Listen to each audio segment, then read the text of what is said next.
ನಾನೇನಾದ್ರೂ ನಿಮಗೆ ವಿಜ್ಞಾನವನ್ನ ನೀವು ಮಾತ್ ಕಲಿಯೋದಕ್ಕೆ ಮೊದ್ಲೇ ಕಲ್ತಿದ್ರಿ ಅಂದ್ರೆ ಶಾಕ್ ಆಗಲ್ವಾ? ಹೌದು. ಸಣ್ಣ ವಯಸ್ಸಿನಲ್ಲಿ ಆಟ ಸಾಮಾನ್ ರುಚಿ ನೋಡ್ದಾಗ ಅಥವಾ ಫ್ರಿಡ್ಜ್ ಡೋರ್‌ನ ಮತ್ತೆ ಮತ್ತೆ ಓಪನ್ ಮಾಡಿ ಲೈಟ್ ಆಫ್ ಆಗುತ್ತಾ, ಆನ್ ಆಗುತ್ತಾ ಅಂತ ಚೆಕ್ ಮಾಡಿದಾಗ ಅಥವಾ ಕನ್ನಡಿಯಲ್ಲಿ ನಮ್ಮನ್ನೇ ನೋಡಿ ನಾವ್ಯಾಕ್ ಮತ್ತೆ ನಮಿಗೆ ಕಾಣಿಸ್ತಿದೀವಿ ಅಂತ ಶಾಕ್ ಆದಾಗ, ಈ ರೀತಿ ರೋಡಲ್ಲಿ ಹೋದಾಗ ಮರ ಹಿಂದಕ್ಕಿಂದೆ ಹೋಗ್ತಿರುತ್ತಲ್ಲ, ನಾವು ಮುಂದೆ ಮುಂದೆ ಹೋಗ್ತಿರ್ತೀವಲ್ವಾ, ಆಗ್ಲೂ ಕೂಡ ಅಷ್ಟೇ. ನಾವೆಷ್ಟು ಕುತೂಹಲದಿಂದ ಇದ್ವಿ, ಇವೆಲ್ಲನೂವೆ ಸಾಮಾನ್ಯದ ವಿಚಾರ ಅಂತೂ ಅಲ್ಲ. ಯಾಕಂತ ಹೇಳಿದ್ರೆ ಇವೆಲ್ಲ ವೈಜ್ಞಾನಿಕ ವಿಚಾರ. ಇಲ್ಲಿ ನಾವು ವಿಜ್ಞಾನದ ಅನ್ವೇಷಣೆಯನ್ನ ಮಾಡ್ತಿದ್ವಿ, ಹೌದಲ್ವಾ? ಹೌದು. ಈ ವಿಡಿಯೋದಲ್ಲಿ ನಾವು ವಿಜ್ಞಾನದಲ್ಲಿ ಪರಿಶೋಧನೆ ಅಂದ್ರೆ ಏನು ಅಂತ ತಿಳ್ಕೊತೀವಿ. ಮತ್ತೆ ನಾವು ವಿಜ್ಞಾನವನ್ನ ಈ ಲ್ಯಾಬ್‌ಗಳಲ್ಲಿ ಮತ್ತೆ ಬುಕ್‌ಗಳಿಗಿಂತಲೂ ಹೆಚ್ಚು ಪ್ರಾಮುಖ್ಯತೆ ನಿಜ ಜೀವನದಲ್ಲಿ ಯಾಕೆ ಕೊಡ್ತೀವಿ ಅನ್ನೋದನ್ನು ಇದ್ರಲ್ಲಿ ಕಲ್ತ್ಕೋತೀವಿ. ಮತ್ತೆ ನಮ್ಮ ಪ್ರಶ್ನೆಗಳು ಪ್ರತಿ ವೈಜ್ಞಾನಿಕ ಅನ್ವೇಷಣೆಯ ಆರಂಭಿಕ ಹಂತವಾಗಿದೆ. ಹೌದಲ್ವಾ? ಪ್ರತಿ ಪ್ರಶ್ನೆನೂ ಮತ್ತೊಂದು ಅನ್ವೇಷಣೆಯ ಮೊದಲ ಹಂತ. ಇಲ್ಲಿ ವಿಜ್ಞಾನ ಶುರು ಆಗದೆ ಕುತೂಹಲದಿಂದ. ನಾವಿದನ್ನ ಯಾಕ್ ಮಾಡ್ಬೇಕು? ಹೇಗ್ ಮಾಡ್ಬೇಕು? ಏನಕ್ ಮಾಡ್ಬೇಕು? ಇದನ್ ಮಾಡಿದ್ರೆ ನೆಕ್ಸ್ಟ್ ಏನಾಗುತ್ತೆ? ಈ ಕುತೂಹಲ ಅನ್ನೋದು ನಮ್ಮ ಜೀವನದಲ್ಲಿ ಕಾಡ್ತಾ ಇರುತ್ತೆ. ಇಲ್ಲಿ ಕುತೂಹಲ ಅನ್ನೋದು ಯಾವುದಕ್ಕೆ ನೆಕ್ಸ್ಟ್ ಲಿಂಕ್ ಕೊಡುತ್ತೆ ಅಂದ್ರೆ ಪ್ರಶ್ನೆಗಳಿಗೆ. ಈ ಪ್ರಶ್ನೆಗಳು ನಮ್ಮ ಪರಿಶೋಧನೆಗೆ ಕಾರಣ ಆಗ್ತಿದೆ. ಹೌದು, ಕುತೂಹಲದಿಂದ ನಾವು ಪ್ರಶ್ನೆಗಳನ್ನ ಕೇಳಕ್ ಸ್ಟಾರ್ಟ್ ಆಗ್ತೀವಿ.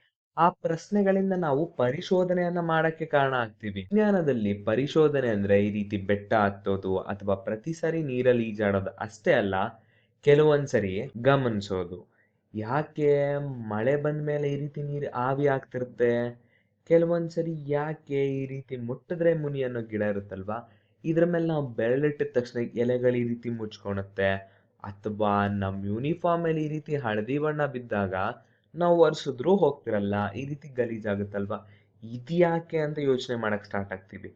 ಇವೆಲ್ಲ ಯೋಚನೆ ಮಾಡಿದ್ರೇನೆ ಕುತೂಹಲವಾದಂತ ವಿಚಾರಕ್ಕೆ ಕಾರಣ ಆಗ್ತದೆ. ಹೌದು, ಎಷ್ಟು ಕ್ಯೂರಿಯಾಸಿಟಿ ಇದೆ ಅಲ್ವಾ? ಮತ್ ಇಲ್ಲಿರೋ ವಿಚಾರ ಅಂತೂ ನಾವು ನಿಜ ಜೀವನದಲ್ಲಿ ತುಂಬಾ ಫೀಲ್ ಮಾಡಿರ್ತೀವಿ. ಇಲ್ಲಿ ಮರದ ಭಾಗ ಇದೆ, ಇಲ್ಲಿ ಲೋಹದ ಭಾಗ ಇದೆ. ಯಾಕೆ ಮರದ ಭಾಗ ಕೋಲ್ಡ್ ಅನ್ಸಲ್ಲ, ಲೋಹದ ಭಾಗನೇ ಯಾಕೆ ಕೋಲ್ಡ್ ಅನ್ಸುತ್ತೆ? ಇದು ನಾವು ಯಾಕೆ ಅನ್ಕೊಂಡಾಗ ನಾವೇ ಉತ್ತರ ಕೊಡ್ತೀವಿ.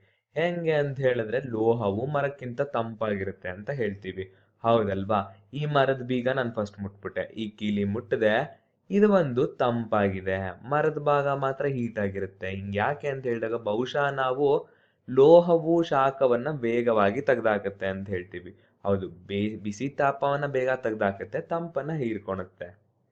ಇದನ್ನೂ ಸಹ ನಾವು ಸಾಮಾನ್ಯವಾಗಿ ಹೇಳಕ್ ಹೋಗಲ್ಲ. ಯಾಕೆ ಅಂತ ಪ್ರಶ್ನೆ ಮಾಡ್ತಾನೆ ಹೋಗ್ತೀವಿ. ವಿಜ್ಞಾನದಲ್ಲಿ ನಾವು ಯಾಕೆ, ಹೇಗೆ, ಏನಕ್ಕೆ ಅಂತ ಕೇಳ್ತಾ ಕೇಳ್ತಾ ಹೋದಾಗ್ಲೇ ಇಂಥ ಪ್ರಶ್ನೆಗಳೇ ಪ್ರಪಂಚದ ಅದ್ಭುತಗಳಿಗೆ ಕಾರಣವಾಗಿದೆ. ಮತ್ತೆ ವಿಜ್ಞಾನ ಅನ್ನೋದು ಪ್ರತಿ ಸಾರಿ ಗಟ್ ಮಾಡಿ ನೆನ್ಪಿಟ್ಕೊಳೋದಲ್ಲ. ಕೆಲವೊಂದ್ ಸರಿ ಈ ರೀತಿ ಸ್ಪರ್ಶಿಸೋದು, ಈ ರೀತಿ ತಿನ್ನೋದು, ರುಚಿ ನೋಡೋದು, ಮತ್ತೆ ಗಮನಿಸೋದು. ಕೆಲವೊಂದ್ ಸರಿ ನಾವು ಸೋತೋಗಿರ್ತೀವಪ್ಪ, ತಪ್ಪು ಮಾಡಿ ಈ ರೀತಿ ಬೋಟ್ ಮಾಡಕ್ ಹೋದಾಗ ಮುಳುಗೋಗಿರ್ತೀವಿ. ಆದ್ರೆ ನಾವು ಮತ್ತೆ ಪ್ರಯತ್ನವನ್ನ ಮಾಡ್ತೀವಿ. ಇಲ್ಲಿ ಪ್ರಯತ್ನದಿಂದ ನಾವು ಮತ್ತೆ ಪ್ರಯತ್ನದ ವರದಿಗೆ ಬರ್ತೀವಲ್ವಾ, ಇದೇ ನಮ್ಮ ವಿಜ್ಞಾನದ ಮುಖ್ಯ ಉದ್ದೇಶ. ನಮಿಗ್ ಗೊತ್ತಲ್ವಾ, ವಿಜ್ಞಾನದ ಪ್ರತಿ ಪ್ರಯೋಗವು ನಮಗೆ ಅದ್ಭುತವಾಗಿ ಕಾಣುತ್ತೆ. ನಮಿಗ್ ಗೊತ್ತಿದ್ರುವೆ ನಾವು ಮತ್ತೆ ಮಾಡಿದಾಗ ಅದ್ಭುತವಾಗಿ ಕಾಣುತ್ತೆ. ಇದರಿಂದ ನಾವೇನ್ ಹೇಳ್ಬೋದು? ಪ್ರತಿಯೊಂದು ಪ್ರಯೋಗವು ನಮ್ಮನ್ನು ಒಂದೇ ಉತ್ತರಕ್ಕೆ ಕರ್ಕೊಂಡು ಹೋಗೋದಿಲ್ಲ. ಮತ್ತಿಲ್ಲೊಂದು ವಿಶೇಷ ಏನಂದ್ರೆ, ಒಂದೇ ಉತ್ತರಕ್ಕೆ ಕರ್ಕೊಂಡು ಹೋಗಿಲ್ಲ ಅಂದ್ರುವೆ ನಮಗೆ ಪ್ರಶ್ನೆಗಳು ಕೇಳೋದಕ್ಕೆ ಹೆಲ್ಪ್ ಆಗುತ್ತೆ. ನಾವು ಪ್ರಶ್ನೆಗಳನ್ನ ಕೇಳಕ್ ಸ್ಟಾರ್ಟ್ ಆಗ್ತೀವಿ. ಅದೇ ಪ್ರಶ್ನೆಗಳೇ ನಮಗೆ ಅನ್ವೇಷಣೆಯನ್ನ ಮುಟ್ಟೋಕೆ ಕರ್ಕೊಂಡು ಹೋಗುತ್ತೆ. ಇಲ್ಲಿ ವಿಜ್ಞಾನ ಅನ್ನೋದು ಪ್ರತಿಯೊಂದ್ ಸರಿ ಯೋಚಿಸುವ ಮಾರ್ಗನ ಅಂತ ಕೇಳಿದ್ರೆ ಹೌದು, ಕೆಲವೊಂದ್ ಸರಿ ಇದು ಯೋಚಿಸುವ ಮಾರ್ಗನೇ. ಎಂತ ಯೋಚನೆ ಅಂತ ಹೇಳಿದ್ರೆ, ಇಲ್ಲಿ ಆಪಲ್ ಯಾಕೆ ಸಿಹಿ ಆಗಿದೆ, ಯಾಕೆ ನಿಂಬೆ ಹಣ್ಣು ಹುಳಿ ಇದೆ, ಮತ್ತೆ ಎಲೆಗಳು ಯಾಕೆ ಹಳದಿ ಬಣ್ಣಕ್ಕೆ ಟರ್ನ್ ಆಗ್ತಿದೆ, ಆಹಾರ ಅನ್ನೋದು ನಮ್ಮ ಬೆಳವಣಿಗೆ ಹೆಂಗೆ ಕಾರಣ ಆಗ್ತಿದೆ, ಗಿಡಗಳು ಊಟ ಮಾಡಲ್ಲಪ್ಪ ಆದ್ರೂ ಹೇಗ್ ಬೆಳಿತಿದೆ, ಮತ್ತೆ ನಾನ್ ಮಾತ್ರ ಬೆಳಿಗ್ಗೆ ಶಾಲೆ ಹೋಗ್ತೀನಿ ಬಿಸಿಲಿದ್ದಾಗ, ನಮ್ಮಣ್ಣ ಅಮೆರಿಕದಲ್ಲಿ ಬೆಳಗ್ಗೆ ಹೊತ್ತು ಮಲ್ಗೆ ಇರ್ತಾನೆ, ಇದೂನು ಯಾಕೆ, ಉಪ್ಪಿನಕಾಯಿ ಡಬ್ಬಿ ಈಸಿಯಾಗಿ ತೆಗೆದ್ಬಿಡ್ತೀನಿ, ಈ ರೀತಿ ಲ್ಯಾಗೇಜನ್ನ ಎತ್ತಕ್ಕೆ ಕಷ್ಟ ಬೀಳ್ತಿರ್ತೀನಿ, ಇಲ್ಲೂನುವೆ ನಾವು ಪ್ರತಿ ಬಾರಿನೂ ಯೋಚನೆಯನ್ನ ಮಾಡಿನೇ ನಾವು ಯೋಚನೆಗಳಿಗೆ ಉತ್ತರವನ್ನ ಕೊಡ್ತಾ ಹೋಗ್ತೀವಿ. ಇಲ್ಲಿ ಯೋಚನೆ ಅನ್ನೋದೇ ಮುಖ್ಯವಾದ ಪಾತ್ರ ವಹಿಸಿರುತ್ತೆ. ನಾವ್ ಅರ್ಥ ಮಾಡ್ಕೋಬೇಕಾಗಿರೋದೇನಂದ್ರೆ, ಪ್ರತಿ ಸಾರಿ ನಮಗೆ ಲ್ಯಾಬ್ ಕೋಟ್‌ನ ಅವಶ್ಯಕತೆ ಇಲ್ಲ. ಈ ರೀತಿ ದೂರದರ್ಶಕದ ಅವಶ್ಯಕತೆನೂ ಇಲ್ಲ. ಯಾಕೆ? ನಾವು ವಿಜ್ಞಾನಿಗಳಾಗಕ್ಕೆ ಇದರ ಅವಶ್ಯಕತೆ ಇಲ್ಲ. ನಮ್ಮ ಯೋಚನಾ ಶಕ್ತಿ ಇದ್ರೇನೆ ಸಾಕು. ನಾವು ಯಾಕೆ, ಏನು, ಹೆಂಗೆ, ಯಾವ್ದ್ರಿಂದ ಇದಾಯ್ತು, ಈ ರೀತಿ ಯೋಚನೆ ಮಾಡ್ತಾ ಮಾಡ್ತಾನೆ ನಾವು ವಿಜ್ಞಾನದ ಪರಿಶೋಧಕರಾಗೋಗಿರ್ತೀವಿ ನಾವು. ಇಲ್ಲಿ ಪರಿಶೋಧನೆ ಅನ್ನೋದು ಬರೀ ಜ್ಞಾನವನ್ನ ಮಾತ್ರ ಕೊಡಲ್ಲ.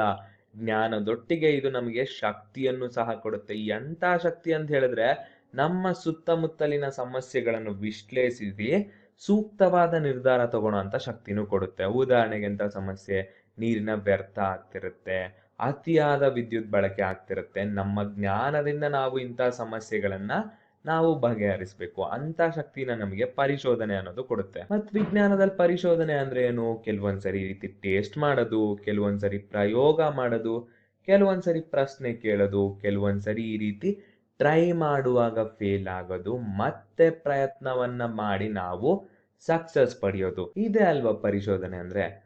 ಪರಿಶೋಧನೆ ಅನ್ನೋದು ನಮ್ಮ ಸುತ್ತಮುತ್ತಲಿನ ಪ್ರಪಂಚ ಮತ್ತು ನಮ್ಮೊಳಗಿನ ಪ್ರಪಂಚವನ್ನ ನಾವು ಹೇಗೆ ಅರ್ಥ ಮಾಡ್ಕೋತೀವಿ ಅನ್ನೋದು. ಸೊ ನೀವು ಮುಂದೆ ಹೋಗಿರಿ, ಯಾಕೆ, ಏನು ಅನ್ನುವ ಅಡೆತಡೆಗಳನ್ನ ಮುರಿದು ಮುನ್ನುಗ್ಗಿ ಪರಿಶೋಧನೆಯನ್ನ ಮಾಡಿ. ಪರಿಶೋಧನೆ ತುಂಬಾ ಚೆನ್ನಾಗಿರುತ್ತೆ.